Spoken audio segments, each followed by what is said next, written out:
कि बाबा के यज्ञ की संभाल। उन दिनों बाबा प्रातः क्लास के बाद विश्राम कक्ष में भी वत्सों से अनौपचारिक रूप से ज्ञान चर्चा किया करते।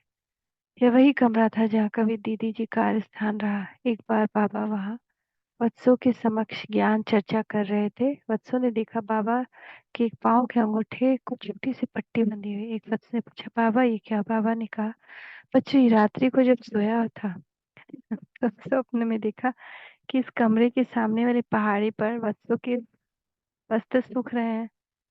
आजकल जहाँ ऑफिस और जिज्ञासु कक्ष है, पहले वहाँ पहाड़ी थी। तब यह भी देखा कुछ पशु अंदर घुस आए और वे कपड़ों को उठाकर चबाना चाहते। तो बाबा ने सोचा कि उठकर उन्हें हटाना चाहिए। उससे बाबा की चीजों को हानि पहुंचाने से बचाना चाहिए। बाबा बोले, मैं जल्दी से जाने की कोशिश की तो स्वप्न अवस्था में ही जैसे कि पाँव के आगे बढ़ाया, वैसे ही दरवाजे से पाँव से थोड़ा सा लगा।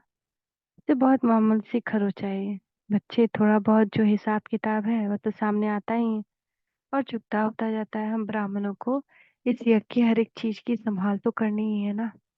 बच्चे बाबा हर बात का ध्यान रखता है, कहीं बच्चों की गफलत से शिव बाबा के यज्ञ की कोई चीज का नुकसान ना हो। इसलिए बाबा यहाँ समय निकाल कर एक आध चक्कर लगाकर भी देखते हैं कि कहीं कोई वस्तु व्यर्थ तो नहीं जा रही। इस प्रकार बाबा न केवल प्रीति पूर्वक याद ही करते और न केवल ज्ञान में रमन ही करते, बल्कि कर्तव्य करने में भी किसी से पीछे नहीं रहते, बल्कि सभी से अधिक उन्हें ही सेवा तथा यज्ञ कार्य का ख्याल रहता। गोया शिव बाबा के प्रति उनका जो घनिष्ठ प्यार था वह उन्हें कर्म में भी प्रवृत्त करता रहता था।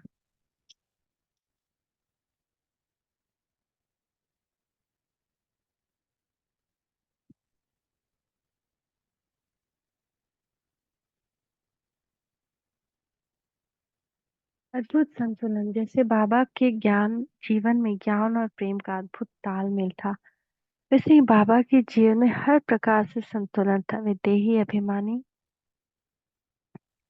बनने पर तो पूरा जोर दे ही देते ही थे, परंतु देह के स्वास्थ्य और उसकी संभाल की अवहेलना करने को नहीं कहते थे। हाँ, वे ये तो कहते थे कि बार बार शारीरिक अवस्था की चर्चा करके हमें अपने श्वास व्यर्थ नहीं गंवाने चाहिए, क्योंकि आज जबकि प्रवृत्ति तमो प्रधान है और हमने अज्ञान काल में विकर्म भी किए, तो रोग और व्याधियां तो शायद आएंगे ही।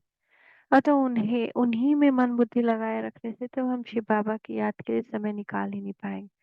अतः वे कहते, बच्चे दवा और दुआ दोनों से काम लो और रोग की अवस्था में भी योग को न भूलो, वरना देह अभिमान का संस्कार पक्का होता जाएगा। इस पर वे यह कहते कि शरीर मूल्यवान है, अतः इसे कोशिश करके ठीक रखो ताकि इस द्वारा ईश्वरीय सेवा भी कर सको और आपके योग रूप पुरुषार्थ में विघ्न न पड़े।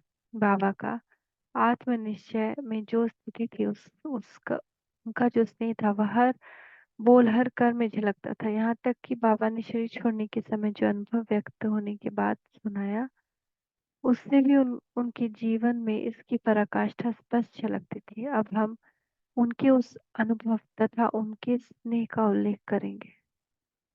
ओम शांति। ओम शांति।